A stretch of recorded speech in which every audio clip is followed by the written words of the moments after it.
सीमित रूपमा जमघट भएर एकै ठाउँमा बसेर एक आपसमा भलाकुसारी गर्दै दुःख सुखको साटासाट गर्दै एउटा मेलाको मनोरञ्जनको साथसाथमा आफ्नो जुन गोरुहरूको बीचमा रहेका जुदाई सँगसँगै हौसला प्रेरणा प्रदान गर्नको लागि उपस्थित हुन पाएका छौँ।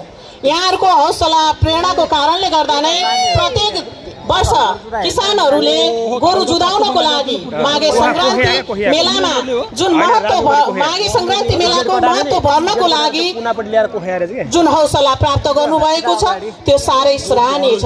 उहाँहरूको यो हौसला नहुने हो भने उहाँहरूले यो गोरुको लागि यति महत्त्व नदिने हो भने वर्षभरि दुःख गरेर आजको दिनको महत्त्वलाई उजागर गर्नको लागि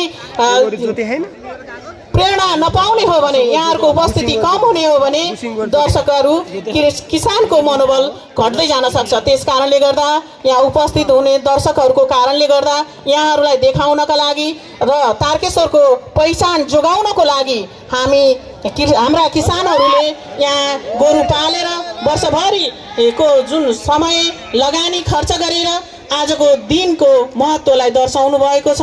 उहाँहरूलाई हामी विशेष धन्यवाद दिन चाहन्छौँ र विभिन्न ठाउँमा रहनुभएका टाढा टाढा रहनुभएका आफ्ना आफन्तहरू साथीभाइहरू इष्टमित्रहरू लगायतका मानिसहरूको जमघट हुने एउटा पर्व जुन पर्वले दसैँ तिहार भन्दा पनि बढी महत्त्व राख्छ र तारकेश्वरको जुन एउटा पहिचान छ र तारकेश्वर जाने र तारुकाको गोरु जुधाइ हेर्ने भन्ने जुन मानिसहरूको मनमा उब्जिएको पाइन्छ जुन एउटा ऐतिहासिकताको महत्त्वले गर्दा पनि त्यो महत्त्वपूर्ण रहेको छ। त्यसैलाई हामीले मध्यनजर गर्दै मेलालाई अझै व्यवस्थित बनाउने जमर्को गरिरहेका छौँ। पूर्व उद्घोष भएअनुसार हाम्रो यस मेलालाई व्यवस्थित गराउनको लागि यहाँको भौगोलिकताले साथ दिएको छैन। साथसाथै त्यति मात्र होइन त्यति मात्र भएर भनेर हामीले सुख पाउने अवस्थामा छैनौँ। यसलाई व्यवस्थित बनाउन तपाईँ हामी जनजनको मनमा माघे सङ्क्रान्ति मेलाको व्यवस्थापनतर्फ ध्यान जान जरुरी देखिएको छ। जब पुष महिना लागेपछि मात्रै माघे सङ्क्रान्ति मेलाको र माघ लागेपछि मेला प्रदर्शनको तयारी रहनुभन्दा पनि यसलाई वर्षभरिमा हामीले कहाँबाट कुन तौरबाट मेलालाई आकर्षक र व्यवस्थित साथसाथै मनोरञ्जनात्मक ढङ्गबाट सञ्चालन गर्न सक्छौँ भन्ने कुरामा सम्पूर्ण सरोकारवाला निकायहरूको ध्यान जान जरुरी छ। त्यस कारणले गर्दाखेरि हामीले यस मेलालाई व्यवस्थापन गर्नका लागि आयोजक समितिसँग मात्र भर नपरिकन हामीले यहाँको प्रत्येक नागरिकको जिम्मेवारी सम्झेर यहाँको नागरिक समाज यहाँका जनप्रतिनिधि स्थानीय सरकारहरू लागि पर्ने हो भने हामी यस मेलालाई एक दिनको मात्र नभएर 2-3 दिन सञ्चालन गर्न हामी सक्छौँ। कुनै दिन सांस्कृतिक कार्यक्रम कुनै दिन यहाँको ऐतिहासिक मौलिक र सांस्कृतिक पहिचान झल्कने गीत तथा नृत्यहरू लगायतका योजनाहरू बनाएर कार्यक्रमहरू बनाएर मेलाको प्रस्तुति गर्न सक्छौँ। त्यसै कारणले गर्दा यस प्रस्तुतिमा आयोजकले मात्र ध्यान दिएर पुग्ने होइन, यस प्रस्तुतिका लागि व्यवस्थापन गर्न र यहाँहरूको सहयोग अत्यन्त जरुरी हुनेछ। त्यस कारणले गर्दा देश विदेशमा रहनुहुने तारकेश्वरवासी आदरणीय दाजुभाइ तथा दिदीबहिनीहरू त्यसै गरी तारकेश्वरवासी सम्पूर्ण अभिभावकगणहरू मान्यजनहरू र ती जनप्रतिनिधिज्यूहरू नागरिक समाज र सरोकारवाला निकायहरू सबै जनाले यसप्रति सोच राखेर आगामी वर्षहरूमा यसको महत्त्वलाई झनै बढाउँदै लैजानका लागि हामीले योजनाबद्ध ढङ्गबाट अगाडि बढ्नु पर्ने देखिन्छ। त्यसै गरी यस मेला व्यवस्थापनका लागि एउटा गुरु योजना निर्माण हुनु पनि आवश्यक छ, जसले मेला स्थलसम्म आउनका लागि बाटोको व्यवस्थापन मेला स्थलमा आइसकेपछिका यहाँका लागि चाहिँ एउटा शौचालयको व्यवस्थापन र एउटा यो मेला स्थललाई चाहिँ एउटा रङ्गशालाको रूपमा निर्माण गर्नका लागि आर्थिक बजेट विनियोजनको पाटोमा पनि यस क्षेत्रका यस जिल्लाका र स्थानीय सरकारको ध्यान जान जरुरी देखिएको छ। त्यस कारणले गर्दा यसप्रति सबैको ध्यान जान जरुरी हुँदाहुँदै त्यस कार्यमा घचघच्याउन हामी सम्पूर्ण जनताहरूको जिम्मेवारी हो र सचेत नागरिकका हिसाबले हामी त्यसतर्फ पनि आफ्नो ध्यान केन्द्रित गर्नको लागि अनुरोध गर्दछौँ।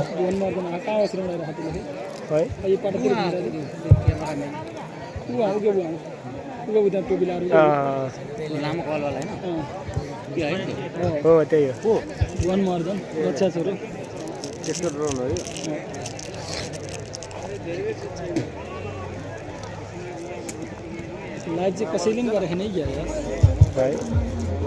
गर धुसिनीको बरु प्रिगेन स्पोर्टले चाहिँ पुरा लाइभ हाल्दै थियो यार लाइभ नै पछि हेर्न मिल्दैन यहाँ गोरु जुधाइको माथि ड्रोन उडिरहेको देखेका छौँ। त्यस कारणले ड्रोनको आवाजले गोरुहरू हात्तिन सक्छन्। साथै यो ड्रोनलाई चाहिँ आयोजकसँग अनुमति लिएर मात्रै उडाउनको लागि हामी अनुरोध गर्न चाहन्छौँ। यो ड्रोन चाहिँ यहाँहरूले माथि नउडाइदिनु होला। अनुमति प्राप्त गरेर मात्र ड्रोन उडाउन सकिने भन्ने यहाँ मलाई जानकारी प्राप्त भएको छ।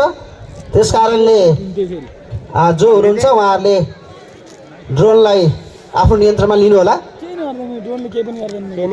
पक्कै पनि यहाँहरूको जुन अथाह माया अनि यहाँहरूको स्नेहको कारण आज हाम्रो तारुकाको माघे सङ्क्रान्ति गोरु जुधाइ महोत्सव मेलाले यो हदसम्मको एउटा सफलता प्राप्त गर्न सफल भइरहेको छ।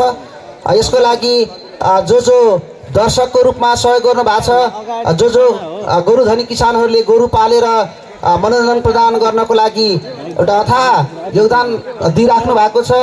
त्यस्तै गरी मेला महोत्सवलाई व्यवस्थित पार्ने प्रयासको लागि जुन तह र तबकाबाट निकायहरूबाट हामीलाई यो आयोजकलाई सहयोग प्रदान गरिराख्नु भएको छ। त्यस्तै गरी यो मेला महोत्सवलाई राष्ट्रिय तथा अन्तर्राष्ट्रिय स्तरमा प्रचार प्रसार गरेर यो मेलाको जुन महत्त्वलाई बढाउने प्रयास जुन गर्नुभएको छ विभिन्न पत्रकार साथीहरूले, पत्रकार मित्रहरूले। त्यस्तै गरी यो मेला महोत्सवलाई थप व्यवस्थित बनाउनको लागि हामीलाई सुरक्षाकर्मी मित्रहरूबाट जुन खालको अथाह सहयोग प्रदान गर्नुभएको छ उहाँहरू सबैप्रति हामी आयोजक समिति अत्यन्तै आभार व्यक्त गर्न चाहन्छौँ।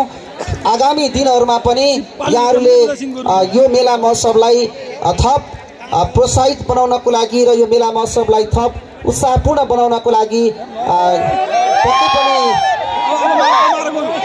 आफ्नो तर्फबाट अनन्य सहयोग गर्नुहुनेछ भन्ने पनि हामीले आशा राखेका छौँ।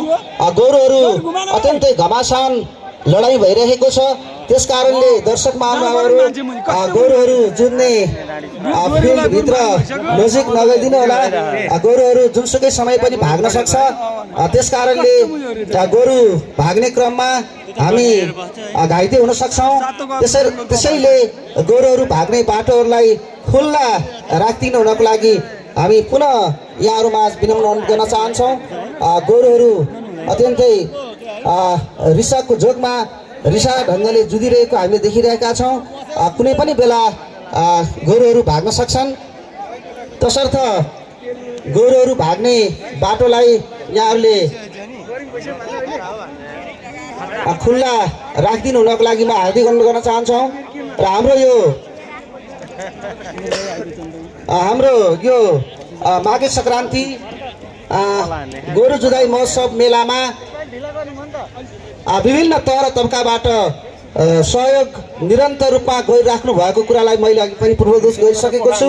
र यसै क्रममा यसपालिको यो मेला महोत्सवलाई थप प्रगाढ बनाउनको लागि र हाम्रा दर्शक महानुभावहरूलाई थप स्वयंसेवकको रूपमा कार्य गर्नको लागि पिपल डाँडा